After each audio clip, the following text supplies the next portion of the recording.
దుర్యోధనుడికి ఏమి లోటు వచ్చింది మహాభారతంలో? హాయిగా యవ్వరాజ్య పదవిని స్వీకరించవచ్చు, సుఖంగా అంత బలవంతులైనటువంటి పాండవులతో సఖ్యం చేసి పరమ ప్రశాంతంగా జీవించవచ్చు. కానీ తనకన్నా విద్యలో అధికుడు ధర్మరాజు, తనకన్నా బలంలో అధికుడు భీముడు, విలువిద్యలో సాటి లేని వీరుడు అర్జునుడు. అంతటి వారిని తనతో కలుపుకొని సోదరులు అన్న భావంతో స్నేహంగా ఉండగలిగితే తన బలం పెరుగుతుంది. కానీ వారు బలవంతులు కావడం దుర్యోధనుడు సహించలేకపోయాడు.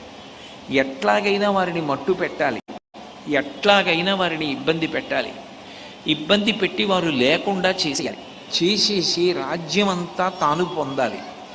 తాను ఎన్ని కుటిల ప్రయత్నాలు చేసినా, ఎన్ని దుష్ట ప్రయత్నాలు చేసినా చిట్ట చివరికి ఏది సాధించగలిగాడు జీవితంలో?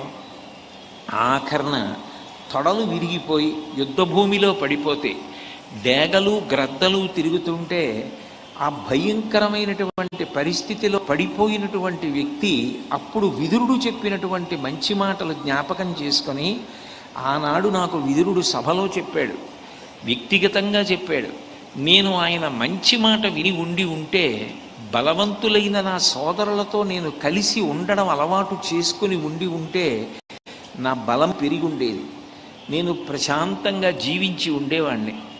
నేను సృష్టించినటువంటి ఈ భయంకరమైన యుద్ధంలో తాతల దగ్గర నుంచి గురువుల వరకు ఎందరో మరణించారు. ఇంతమంది మరణానికి నేను కారణమయ్యాను. ఇంతటి నిత్తుటి ఏర్లు ప్రవహించాయి. చిట్ట చివరికి నేను మూట కట్టుకున్నది ఏమిటి అంటే, యుద్ధం చివర తొడలు విరిగిపోయి ఈ యుద్ధ భూమిలో ఇలా పడి ఉన్నాను. ఈ పరిస్థితి నుంచి నేను గట్టెక్కాలి అంటే దీనికి అసూయ లేకుండా ఉండగలిగి ఉంటే బాగుండేది.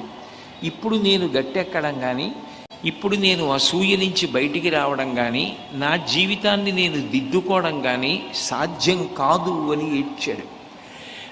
అంత తీవ్రమైన పరిస్థితి, అంత భయంకరమైన పరిస్థితి ఏ వ్యక్తి కూడా పొందకూడదు.